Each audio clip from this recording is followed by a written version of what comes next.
Last hour we started looking at worldviews. На прошлом часу мы с вами начали уже рассматривать мировоззрение.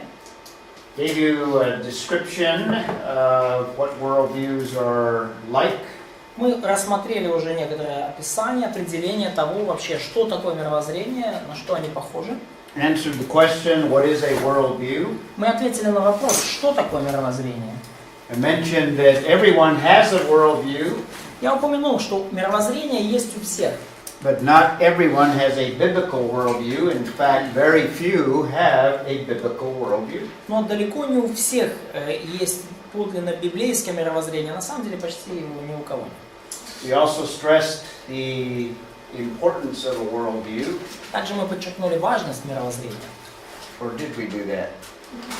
Yeah. Nope. Oh, okay.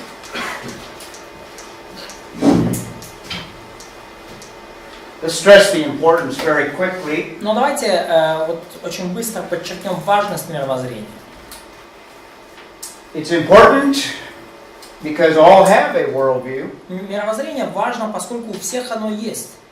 You mentioned that already. Мы это уже упоминали. It's very important because it determines how we respond to the world. Это очень важно, поскольку мировоззрение определяет, как мы вообще реагируем на мир. It's the basis for all that we do, all that we say. Мировоззрение – это основание для всего, что мы говорим, для всего, что мы делаем.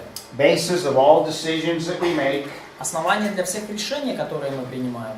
Thirdly, it's important because it helps us to understand other people. И в-третьих, мировоззрение важно, поскольку помогает нам понимать других людей.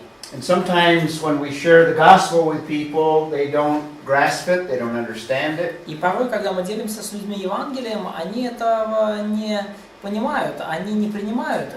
You may need to ask further questions concerning what they think about or how they view the world. И, возможно, вам нужно предварительно задать несколько вопросов им, для того, чтобы разобраться, во что они верят, как они мыслят, как они видят мир. Because the words that you are using, they are filtering through that worldview. Поскольку все те слова, которые используете вы, они проходят как через фильтр, через их мировоззрение. And what you mean by the words that you use may be different from the understanding of the person you're sharing the gospel И with. то, что вы имеете в виду, используя те слова, которые вы используете, может совершенно исказиться в глазах, в ушах того, с кем вы делитесь Евангелием. So if you understand some of the things I'm going to share with you concerning worldviews, Поэтому, если вы вот разберетесь вот в том, о чем я вам говорю по поводу мировоззрения, you can begin asking questions of people you share the gospel. то вам будет проще уже задавать вопросы людям, с которыми вы делитесь Евангелием. Because if you ask some key questions, they will reveal to you their worldview. Поскольку если вы зададите им ключевые вопросы, они вам расскажут сами, выложат как на тарелочке свое мировоззрение. By understanding that, it'll put you in a position to be able to help them understand what you're communicating. И поняв их мировоззрение, вы сможете уже помочь им лучше понять то, что пытаетесь до них донести. So it'll help you to understand other people and where their minds are and where they're coming from. И это помогает вам таким образом понять других людей, как они мыслят, из чего они исходят.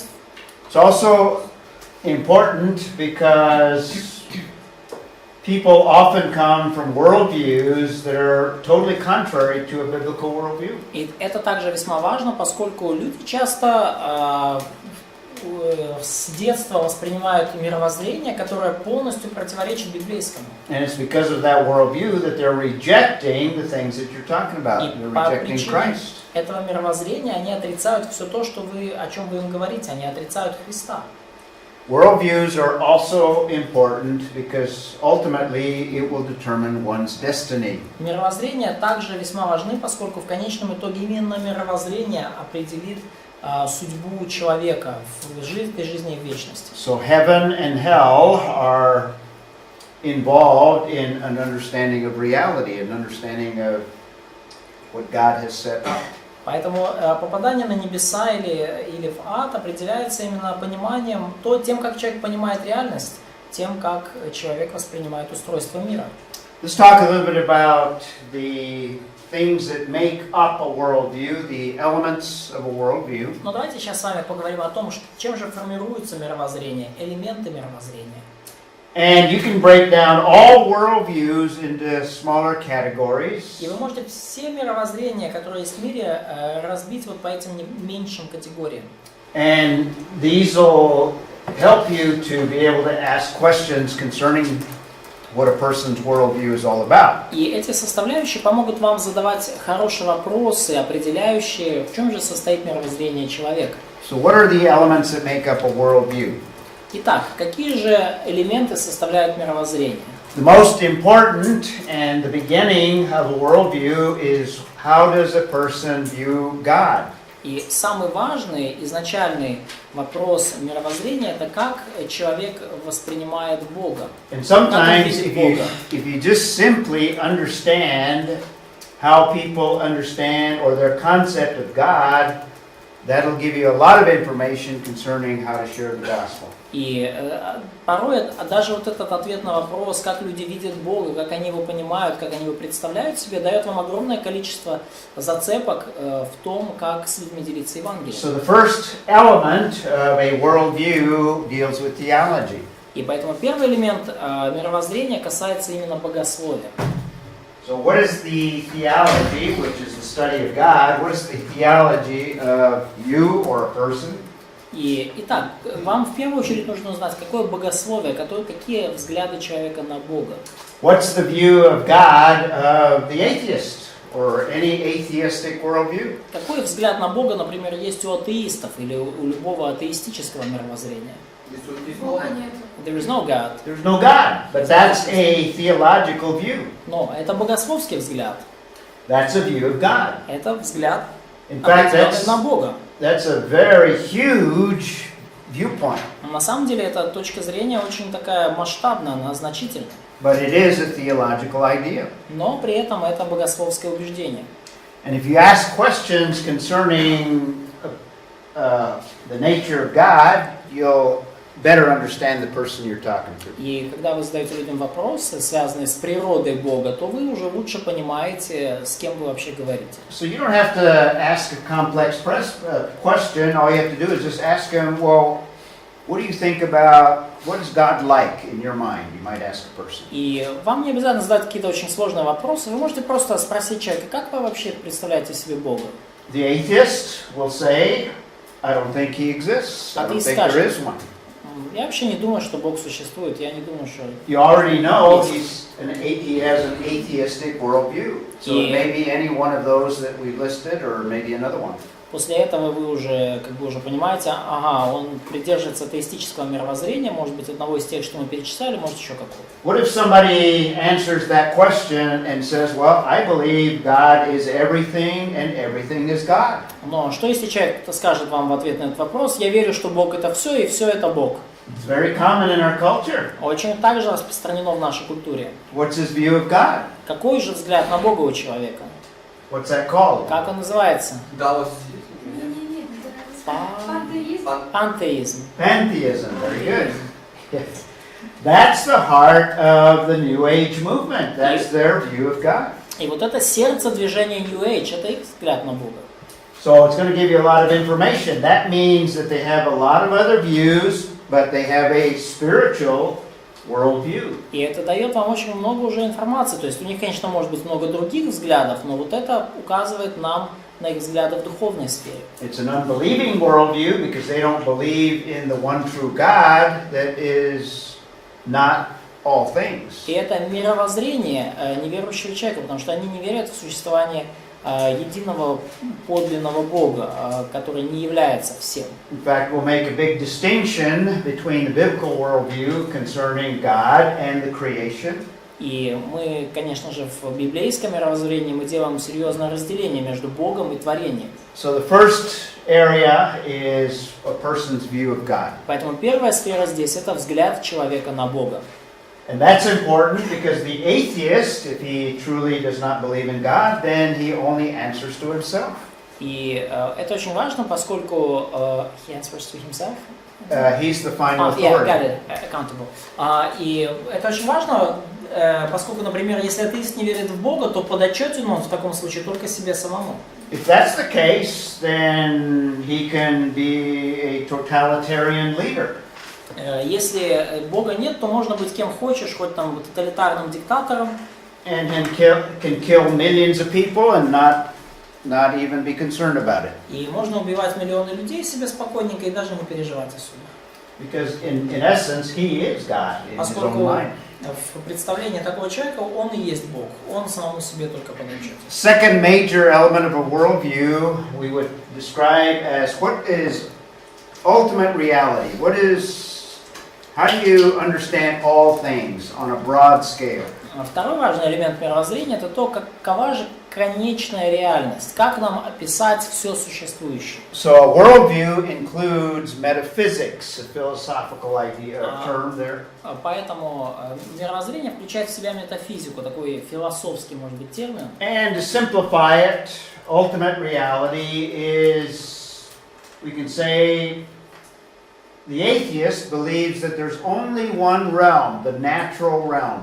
Но если так упростить это, то атеист верит, что есть лишь одна материальная реальность, лишь один материальный мир. Most spiritual worldviews believe that there's at least two realms. Большинство, скажем так, духовных мировоззрения, они верят в существование как минимум двух реальностей. In fact, this is the basic difference between an atheistic and a spiritual worldview. Ну, на самом деле, это, в общем-то, тут и пролегает базовая разница между атеистическим и духовным мировоззрением. The biblical worldview is that there are two realms as well. Библейское мировоззрение также верит в существование двух реальностей, физической и духовной. There's a natural realm, the physical, material universe. Есть естественная, физическая, материальная вселенная. But there's also a spiritual, unseen realm or world outside of the physical realm. Но есть также духовная, невидимая реальность, она находится вне физической, естественной. Now, some that have a spiritual worldview acknowledge that there has to be a spiritual or unseen realm. И многие, придерживающиеся духовного мировоззрения, неверующие люди, они тем не менее признают, что есть некая невидимая духовная реальность. But if it's an unbelieving worldview, then it's a distorted view of the spiritual realm. Но тем не менее, это мировоззрение неверующего человека, потому что взгляд на духовную реальность там искажен. So what is a person's view of ultimate reality and what is it all about?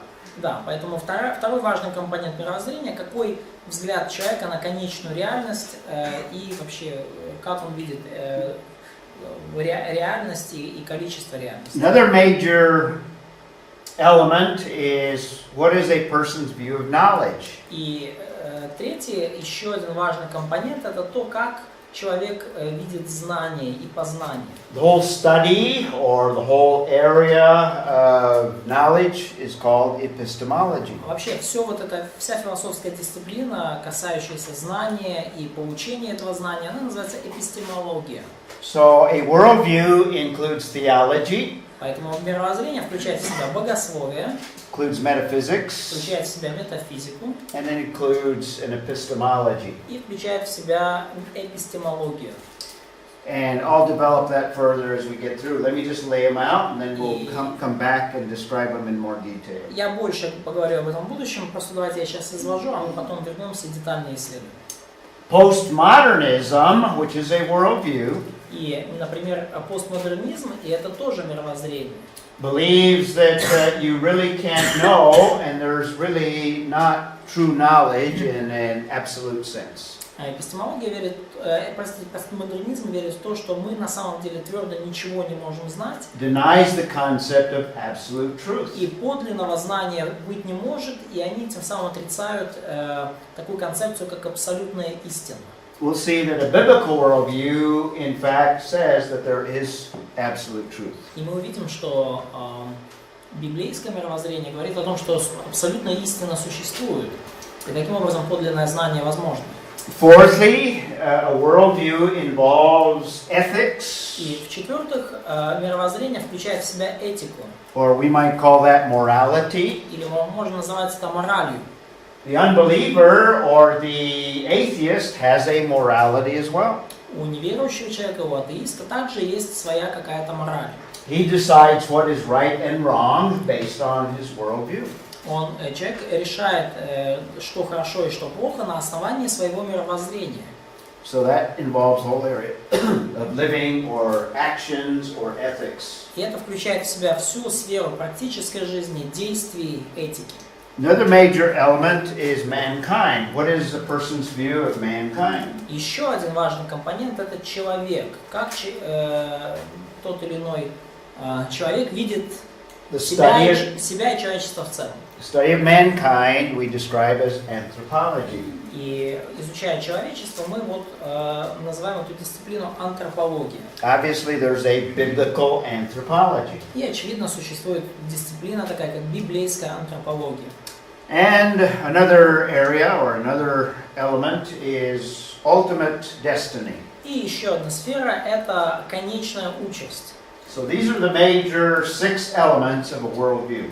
Это вот ключевые 6 компонентов всякого мировоззрения. Everybody has a view in terms of the future or in terms of how everything's going to end. У всякого есть некий взгляд, некое мировоззрение касательно будущего, касательно того, чем все закончится. We can describe that as eschatology. И мы можем это описать словом эсхатология.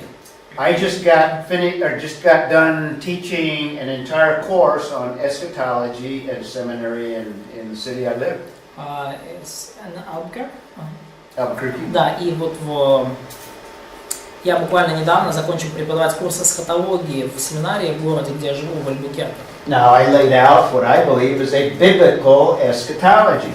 И я уже изложил то, во что я верю в библейскую эсхатологию. One of the points I made is that everybody has an eschatology. И когда я читал курс, я им сказал, что на самом деле у каждого человека есть какая-то своя эсхатология. So eschatology is not just a study relating to the Bible. Эсхатология это не просто какое-то исследование, которое мы там на основе Библии проводим. Everybody has a view concerning how things are going to end up. У всех людей есть какое-то представление насчет того, чем все закончится. For example, the atheist believes what? That mankind is going to end up how? Например, атеисты верят в какой конец, какую конечную участь человека и человечества. Annihilation, everyone will just turn into molecules. Да, все просто разложимся в молекулы. Plant food. Да, станем пищей для растений. But that's a view, that's a perspective, that's how they view things. Это то, как люди видят их свою будущую участь. A lot of people believe in a heaven and a hell. Многие люди верят в ад и небеса. Most unbelievers believe that there's a heaven and everybody's going to end up there. But that's a view of eschatology. Многие неверующие верят в то, что есть небеса, и каким-то образом в конечном счете все туда попадут. И это эсхатологический взгляд. Not necessarily a biblical view, but it's a view. Совершенно не обязательно такой взгляд библейский, но это тем не менее такая точка зрения. So these are your major elements of a worldview, regardless of whether it's biblical or not. И вот это общие составляющие мировоззрения, всех мировоззрений, будь они библейские или нет. So reincarnation could also be an element of someone's worldview. That's a worldview. Да, это тоже как бы часть мировоззрения. So that gives you a little introduction to worldviews. Let's talk a little bit about an unbelieving worldview. Итак, это вот такое краткое вступление в мировоззрение. Давайте поговорим о мировоззрении неверующих людей. I've already mentioned some elements of it. Я уже упоминал некоторые элементы такого мировоззрения. But let's go back to our categories. Но давайте вернемся к нашим категориям. If it's an atheistic worldview, then atheism is at its heart, obviously. Если это атеистическое мировоззрение, то очевидно, что в сердцевине его лежит атеизм. But that's a view of God. Но это такое вот представление о Боге. All the spiritual worldviews that are non-biblical are distorted. И все духовные мировоззрения, которые не библейские, при этом у них просто искаженное представление о Боге. And again, when it comes to ultimate reality, the unbelieving worldview, it's either that there's just naturalism. И опять же, когда речь идет о втором аспекте, о конечной реальности, то мы приходим либо к натурализму. But it's even a distorted view of naturalism, of the universe. Да, но как бы даже взгляд на природу, на Вселенную у сторонников натурализма искаженные. Or it would be a view that has some spiritual idea. То есть, как бы натурализм это идея о том, что есть лишь физическая реальность, но может быть у человека духовное представление, и он верит еще в какую-то духовную реальность помимо физической. At the heart of the unbelieving worldview concerning knowledge is reason, man's reasoning. И в сердце мировоззрения неверующего человека лежит разум, то есть человеческий разум как инструмент познания. In other words, if you can't rationalize or describe either by science or by philosophy, Иными словами, then it's not knowledge. если невозможно что-то описать как-то в рациональных терминах, языком науки или технологии, или познания, то значит это не подлинное знание. And that's true of not only the atheistic worldviews, but also the spiritual worldviews. И это касается не только многих атеистических мировоззрений, но и духовных. The unbelieving ethics is described by relativism. Этика неверующих людей, она описывается таким понятием, как релятивизм. In fact, the postmodern view is ethics is an area that is personal and it is not absolute, it's relative. В постмодернистском мире, в постмодернистском мировоззрении этика это такая вещь очень относительная, нет никаких абсолютов. You've probably heard that morality or these issues, something may be right for you, but not right for me. Вы, может быть, слышали такой подход, да, в моральных каких-то этических вопросах. Ну, для тебя это может быть хорошо и правильно, а для меня это не подходит. And vice versa, I can do things that maybe you can't because they're right for me and not for you. Я могу делать что-то, а ты этого делать не можешь, потому что для меня это нормально, а для тебя нет. Everything's relative. Поэтому все относительно. There's no absolute truth. Да, нет абсолютной истины. Your truth may be different from my truth. So И going твоя back to истина knowledge. может отличаться от моей, поэтому мы возвращаемся к познанию. And mankind is basically good. И человечество по своей сути оно хорошее такое. How does he explain evil? Well, he says that it's the environment that causes people to go bad. И как же нам объяснить существование зла? А вот просто окружение во всем виновато, из-за окружения люди становятся плохими. So if you can change the environment, you can change a person from bad to good. Поэтому если ты изменишь окружение, то вот сможешь изменить человека, и человек, был плохим, а станет таким хорошим, хоть как-то главное. Through education or through the economy, if you help people get a better life, then they will turn out better. Да, то есть через образование, либо через лучшую жизнь в экономическом плане можно каким-то образом так создать лучшие условия для людей, и люди станут лучше. But the unbelieving worldview does not have, obviously, a original creation of all things very good. И в мировоззрении they don't have original creation. Да, в мировоззрении верующего человека нет такой понятия, как изначальное сотворение, когда все было хорошо. And the corruption of that very good universe. И также в их мировоззрении нету последующего разложения вот этой весьма хорошей вселенной, последующего грехопадения. That is in need of restoration. И потому они не видят нужды в восстановлении. And that God eventually will restore that original creation. И поэтому они не видят того, как Бог может восстановить первоначальное хорошее творение. None of the worldviews have that view except the biblical worldview. Ни в одном мировоззрении нет такой точки зрения, кроме библейского. The element of ultimate destiny varies from person to person, from worldview to worldview. Вопрос конечной участи, он варьируется от человека к человеку, от мировоззрения к мировоззрению. So those are the basic elements of the unbelieving worldview. Поэтому это вот такие ключевые аспекты мировоззрения неверующих людей. Let's take a look at briefly the biblical worldview, which this course will expand in greater detail.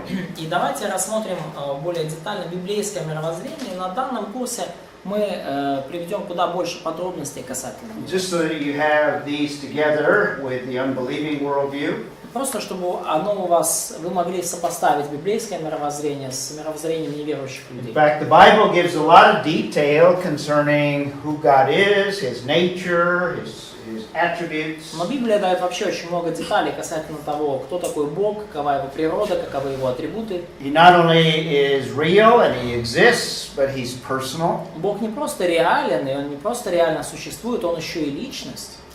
The Bible also speaks of God as creator of all things. Библия также говорит о Боге как о Творце всего существующего. God is triune, or he's a trinity. Бог в библейском мировоззрении триедин, он является как Троица. All of the cults deny God as Trinity. Практически все секты, они отрицают триединство Бога. All atheistic worldviews deny God even in his existence. Ну, а атеистические мировоззрения вообще отрицают Бога как вообще его, сам факт его существования. And there's a lot that we could describe concerning the one true God of the Bible. И очень многое мы с вами можем узнать из Библии касательно концепции Бога и того, кто Он есть. Единственный истинный Бог. Even some Christian denominations and even Orthodox churches. И тем не менее даже во многих христианских деноминациях, православных церквях, even churches that teach the Bible sometimes have a distorted view of God. Даже в церквях, где преподается Библия, тем не менее порой встречается искаженный взгляд на Бога. The broader church today in the world has some distortions of the one true God. Поэтому очень у многих церквей в нашем мире есть искажение того характера Божьего и того, кто Он есть. There's an emphasis today in the church to see God as God only a God of love. Есть такой акцент в современной церкви, что желание видеть Бога лишь как Бог любви. But God is more than simply love and grace and goodness. Но Бог Он нечто большее, чем просто любовь, милость, благость и благодать. God is also holy. Бог также свят. He's also just. Он также справедлив. And righteous. И праведен. And has wrath and brings judgment. И у Бога есть гнев, и Он наводит суд. The church today tends to shy away from those attributes of God. И церковь в наши дни пытается как-то сбежать, да, как-то прикрыть вот эти атрибуты Бога. But if you maintain a consistent biblical worldview, you emphasize all of those aspects. Но если вы соблюдаете такое здравое библейское мировоззрение, то вы делаете акцент на всех этих аспектах Божьего характера. Biblical worldview in terms of the element of ultimate reality. Библейское мировоззрение, говоря об элементах конечной реальности, also deals with a spiritual realm. Также имеет дело, подчеркивает существование конечной также духовной реальности. Certainly there's a material physical realm, but that's not all there is. There's a spiritual realm. Очевидно, существует материальная, физическая сфера, материальный мир, но это не все, что есть в мире, есть еще и духовная сфера. In fact, the Bible tells us that we can't understand that spiritual realm apart from biblical revelation. И Библия говорит нам, что мы не можем понять происходящее в этой духовной сфере без библейского откровения. So all unbelieving worldviews have a distorted view of that spiritual realm. Поэтому у всех мировоззрений неверующих людей есть искаженный взгляд на эту духовную сферу. Now, concerning knowledge, a biblical worldview believes certainly in reason, but it doesn't overshadow revelation. Касательно знания, конечно же, в библейском мировоззрении значимая роль отводится разуму и логике, но тем не менее это все не должно затенять собой Божье откровение. The only way we truly understand not only the natural realm, but all things is through revelation. Лишь через библейское откровение мы можем в полноте познать не только естественный мир, но и духовную сферу. And it's this revelation that shapes our thinking and our thoughts and our reason. И именно библейское откровение формирует наше мышление, наше мировоззрение, наши мысли. So the priority of a biblical worldview is revelation. Поэтому приоритетом библейского мировоззрения в вопросе познания является откровение от Бога. Not rationalism. Не просто какой-то рационализм и да. Now concerning ethics Касательно этики, or how you live, касательно того, как жить. the Bible sets forth absolutes. There's a right and there's a wrong. Библия ставит совершенно четкие абсолюты, есть то, что хорошо, и есть то, что плохо. In fact, God is the standard of measurement of all ethics. И на самом деле именно сам Бог является стандартом определения, измерения во всех этических вопросах. The Bible gives a lot of detail concerning how to live. И Библия дает очень много деталей касательно того, как же на практике жить. For example, it says, "Be holy as God is holy." Например, сказано: «Будьте святы, как я свят, как Бог свят». God is absolutely holy, Бог абсолютно свят and He calls upon us to be like Him. и призывает нас быть подобными Ему в этом. There's a definite biblical ethic that is described throughout Scripture. Поэтому есть достаточно однозначная, ясная библейская этика, которая описана через всю Библию. The world in which we live in denies absolutes in terms of ethics. Мир, в котором мы живем, отвергает абсолюты в вопросах этики. Concerning humanity or mankind, there are two things the Bible teaches concerning man. Касательно человека и человечества, то есть две вещи, которым Библия учит о человеке. Man is created in the image of God, Genesis 1. С одной стороны, человек сотворен по образу Божию, это Бытие 1 глава. The unbelieving worldview doesn't have that concept. В мировоззрении неверующего человека нет и близко такой концепции. But there is the reality of the fall of mankind. Но есть другая сторона медали, это реальность грехопадения человечества. So mankind is different from the original creation. Поэтому человечество отличается от того изначального замысла, когда все было только-только сотворено. In fact, that first sin of the first man and the first woman had an impact on all of the universe. И вообще говоря, вот этот первый грех первого человека, первых мужчины и женщины, он оказал влияние на всю Вселенную. We'll demonstrate that when we talk about Genesis chapter 3. И мы поговорим об этом больше, когда будем обсуждать Бытие 3 главу. And not only is mankind corrupted, и человечество не только как бы испорчено и разложено из-за этого not грехопадения. only is man sinful, but fallen Человек не from просто the original creation. греховный, но падший, он пал по отношению к изначальному своему состоянию, в котором был сотворен. But the biblical worldview tells us that God is going to restore some that trust in Him. Но Библия также, в библейском мировоззрении есть идея того, что Бог восстановит тех, кто доверился Богу. The restoration is not complete yet. И пока это восстановление не завершено целиком, But in fact, the Bible also gives us an eschatology that speaks of ultimate restoration. но в конечном итоге Библия нам приводит и эсхатологию, и говорит нам о окончательном восстановлении всего. And there is eternal destinies, there is a heaven, and there is a reality of a hell. И есть конечная участь человека, есть небеса вечные, и есть вечная реальность ада. There is a judgment where people will be evaluated, and their future destiny will be either one or the other. Будет суд, на котором люди будут оценены, и их конечной участью будет или то, или другое, или небеса, или озеро. So that's the biblical worldview. Вот это библейское мировоззрение. This course will expand all of these areas in terms of a complete biblical worldview. И на данном курсе мы с вами рассмотрим детально все эти сферы и увидим в полноте, как выглядит библейское мировоззрение. And we'll also contrast the biblical worldview with some of the others that we've talked about as unbelieving worldviews. И мы противопоставим при этом библейское мировоззрение некоторым другим, о которых мы говорили, как о мировоззрениях So неверующих. we've looked at the approach that we'll take in this course, Итак, мы тут рассмотрели, какой подход мы будем использовать на этом курсе. giving you a basis for that approach. Я изложил вам основания для такого подхода. We've just looked at worldviews and how important they are, what they are. Мы рассмотрели с вами только что мировоззрение, что это за такое мировоззрение и почему они важны. And we need to comment on the authority of which we will be operating. И нам сейчас нужно коснуться авторитета, на основании чего мы будем исследовать и на что мы будем опираться. And let me just briefly mention that we will obviously be stressing the importance of Scripture. И, я просто кратко скажу о том, что очевидно мы будем подчеркивать значимость Писаний, Библии. So the authority that we will operate from is from obviously the Bible itself. И авторитет, на который мы будем опираться, это, очевидно, сама Библия. So let me comment on that. How do you find what is true?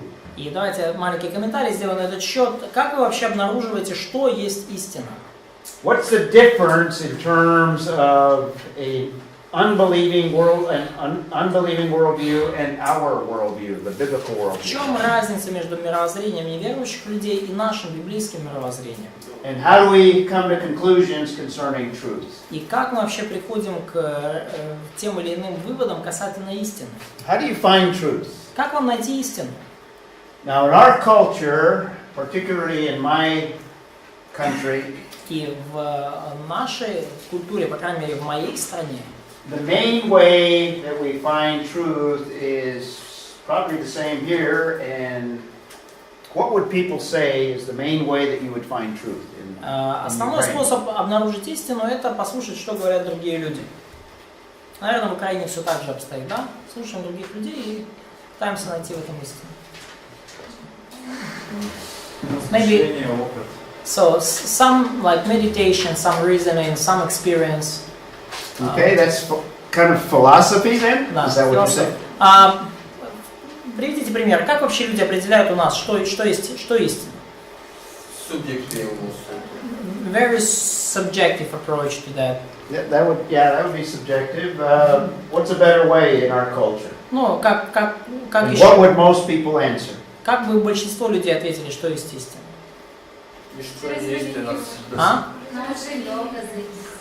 Some people say there is no truth at all. Что, Юлия, ты говоришь? Долг история? So yeah, people say like we need some proofs, we need some evidences. Что еще? Religious people say like whatever priest would say from the pulpit in the church. Okay. This An is authority. Что еще? Okay. Tradition, culture, they helps people to develop what is truth. Что еще? Okay. Деяких авторитет батьків. По очереди. Authority of the parents, the way the people were trained. Следующее. The law of the country, the law of the government. Okay. Government. Yeah, maybe in Alright. business world results, Okay. logic, reasoning. Logic, reasoning. Okay. В ідеалі для віруючих це Біблія. В ідеалі для віруючих це Біблія має. In ideal world for believers, that should be the Bible. Yeah, but мы I'm говорим про неверующих asking людей. the person that you come in contact that's not a believer. Да, ну, yeah, the way the people were trained in the family for a lot of people in Ukraine are. Yeah, I'm surprised people didn't say science. Я удивлен, что люди не сказали наука. She said like proofs or evidences. Okay, all right. Yeah. Very good. In my country, science is elevated very, very high. It's a final authority. В моей стране науку очень сильно возвысили, наука стала окончательным и неопровержимым авторитетом. For some philosophy, some reasoning, but most people would say science. Философия или какие-то умозаключения могут быть авторитетом, но большинство людей все равно скажут наука. So let's take scientific truth and contrast it. We could do the same with philosophy or other answers that people might give. Научную истину и противопоставим ей что-то другое. И мы, кстати, можем взять и философские какие-то умозаключения, и любые другие ответы, которые дают люди. In fact, for most people, particularly scientists, if they believe that there's absolute truth, they would believe that the closest you can come is by using science. Да, и для большинства людей, особенно ученых, если кто-то уже из них и верит в абсолютную истину, то они считают, что абсолютная истина — это вот чем ближе ты подходишь к научной истине, тем она более абсолютна. So most people would say that if there is such a thing as absolute truth, the only way you can arrive at it is through scientific investigation. И поэтому большинство людей скажут, ну если уже есть на свете какая-то абсолютная истина, то единственный способ ее получить — это через научное исследование. Through experimentation, Через какие-то through эксперименты, using logic. через какие-то логические выкладки. So scientific truth is held in high regard. Поэтому на научную истину смотрят очень, скажем так, высоко и высоко ее ценят. I would say that scientific truth is probably the best means that man has come up with to find truth. И я думаю, что научная истина это действительно наилучший, наверное, способ, как человек сам по себе может обнаружить истину. The goal of the investigation of science is to be objective. Целью научного исследования в идеале является получить объективную истину. But every scientist will admit Но каждый ученый вам, если он честен с собой, признается, that sometimes objectivity breaks down.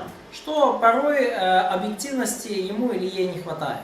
And in reality, no one is totally objective, И в реальности никто из ученых не объективен на 100%, including the best efforts of the best scientists. включая лучших ученых с лучшими намерениями, прикладывающих самые серьезные усилия. Oftentimes there are disagreements in science. И очень часто есть расхождения в мнениях среди ученых. In fact, very often there's differences, and many of them can be attributed to lack of objectivity on one part or the other, or На самом both. деле расхождений во мнениях очень много, и очень часто эти расхождения можно объяснить именно недостатком объективности у одной стороны спора или у нескольких сторон. So this is part of the weakness of science as the ultimate determiner of truth. И вот в этом уже как слабая сторона научной истины, как окончательного определяющего фактора, что есть истина, что нет.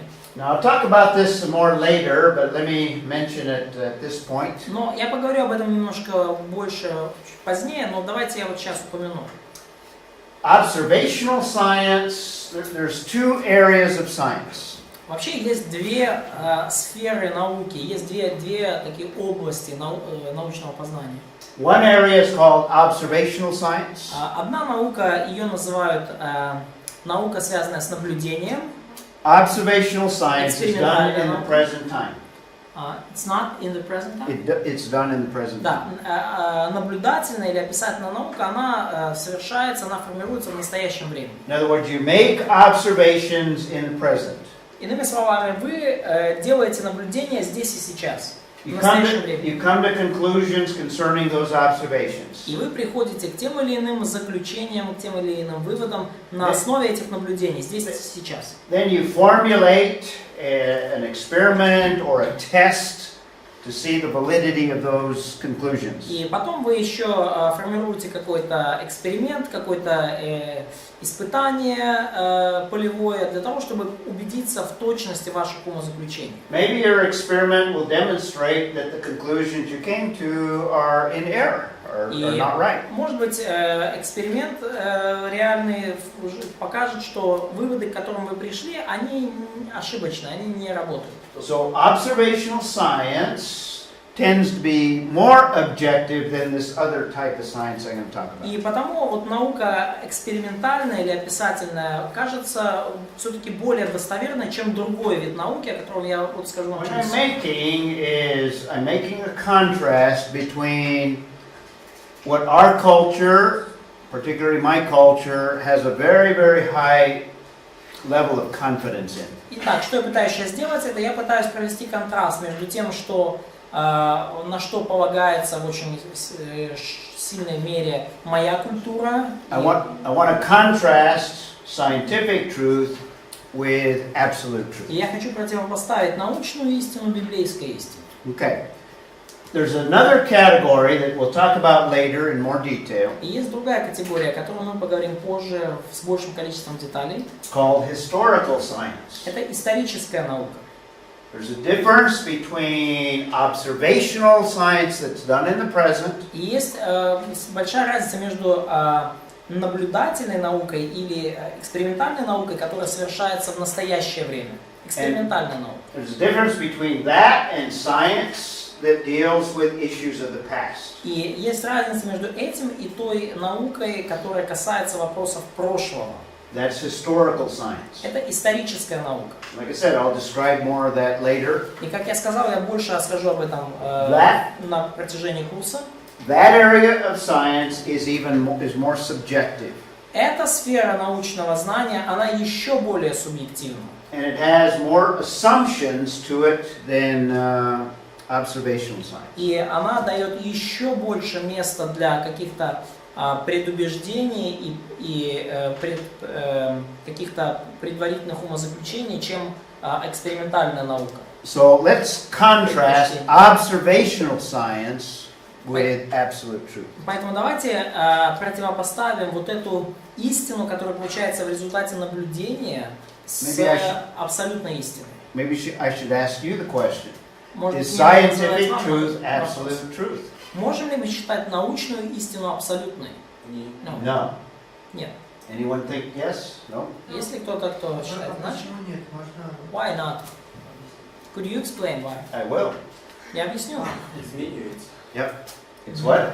Изменяется закон. So it changes. So Yeah, people. very good. Very good. That's one of the main reasons it's not absolute. Да, но это одна из причин, почему эта истина не абсолютна. Там многое меняется. In fact, every scientist, unless he's very confused in his own thinking, every scientist admits that scientific truth is not absolute. И любой ученый, если у него не совсем еще поехала крыша на мигрень, он вам скажет, если он здравомыслящий человек, что, конечно, научная истина меняется. This is a quote that is representative of most scientists. Это цитата, которая представляет точку зрения большинства ученых.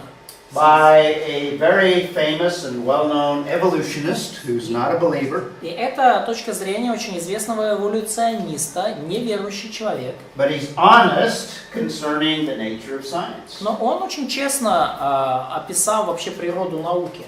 In fact, he has a very good statement concerning the nature of science in terms of absolute truth. И он очень четко выразил вот в одном утверждении природу науки и является ли наука абсолютной истиной. In fact, why don't you read the statement? И вот давайте прочитаем утверждение господина Симпсона. Концепция истины в науке является довольно-таки особенной. Она не подразумевает что-то вечное и абсолютное, но лишь высокую степень уверенности после адекватной самопроверки и самокорректировки. I would agree with that statement concerning a description of science. И я согласен с этим утверждением касательно науки. I would agree that science is a very special endeavor. I would agree with Simpson. Я бы согласился с тем, что вообще наука это совершенно такое особое предприятие. Я тут совершенно согласен с господином Симпсоном. And every real scientist would agree with the second sentence there. И любой подлинный ученый легко согласится со вторым утверждением в этом, со вторым предложением в этом утверждении. Science, he would say, implies nothing eternal and absolute. Здесь говорит господин Симпсон, что наука не подразумевает ничего вечного и абсолютного. In other words, it's not absolute truth. Иными словами, это не абсолютная истина. Just gives us a high degree of confidence that the conclusions we come to are correct. Наука просто дает нам весьма высокую степень уверенности в том, что полученное нами заключение действительно достоверно. And I could give you other quotes of other scientists, but every scientist would generally agree with this idea. Я могу вам привести другие цитаты других ученых, но в принципе любой ученый согласится с этими идеями. So, scientific truth is not absolute truth. Поэтому научная истина не абсолютна. And some of the reasons why it's not absolute, it's always tentative. И одна из причин, по которой эта истина не абсолютна, это то, что она переменчива. If you get more data, more information, something that is accepted today might be abandoned tomorrow. Если вы соберете больше данных, больше информации, то какое-то утверждение, которое сегодня всеми принимается и считается за истиной, завтра может быть выброшено на помойку. If you've studied the history of science, you've seen that many ideas have been abandoned because we have more data, better observations. Если вы внимательно изучали историю науки, вы прочитаете несчетное количество случаев, когда какие-то общепринятые научные постулаты просто улетали в мусорное ведро после того, как собиралось большее количество данных. An example that comes to mind, you can think of hundreds of examples. И вы можете вспомнить уже там сотни примеров этого. But before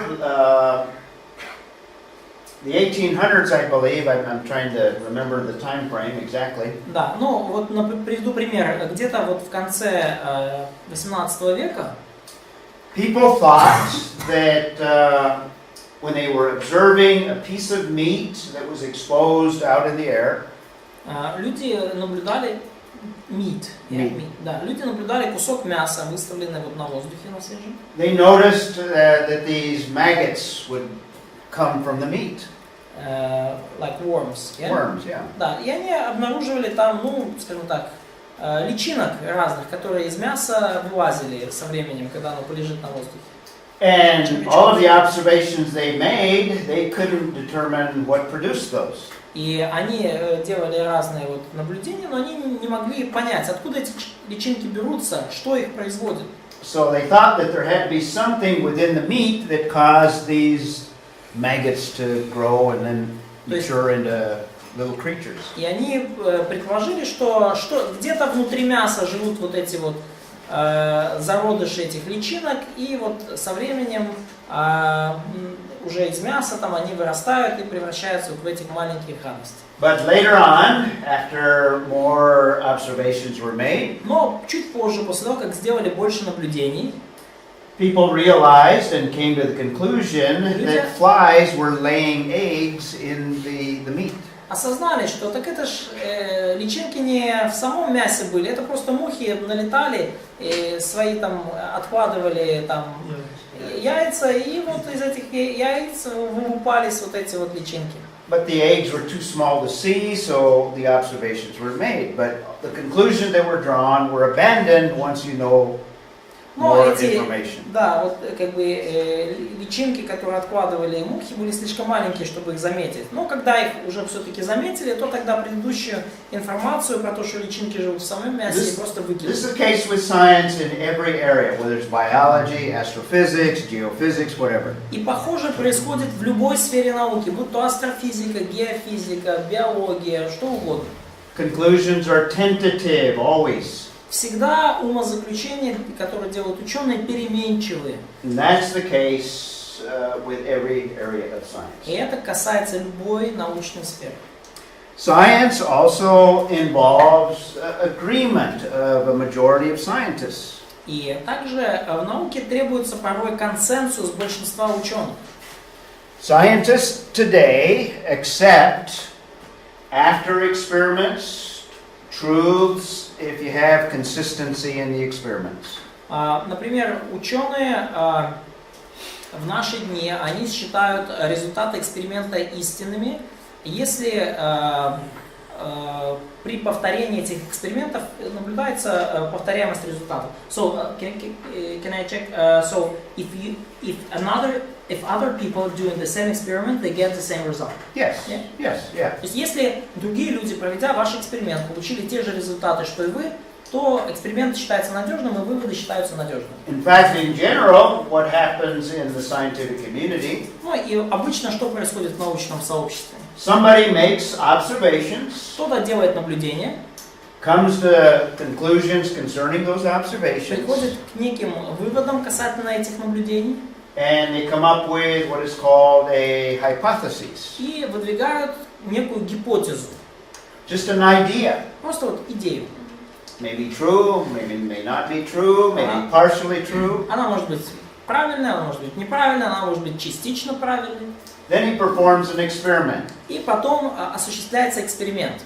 And if it verifies his hypotheses, Если эксперимент подтверждает гипотезу, then he has some credibility to support that idea. то тогда уже у ученого, выдвинувшего гипотезу и проведшего эксперимент, есть какой-то уже запас доверия к нему, к его идее. When several other scientists make the same observations, perform similar experiments, И если несколько других ученых произвели те же наблюдения, совершили те же эксперименты, now it becomes a theory. то теперь уже эта гипотеза превращается в полноправную теорию.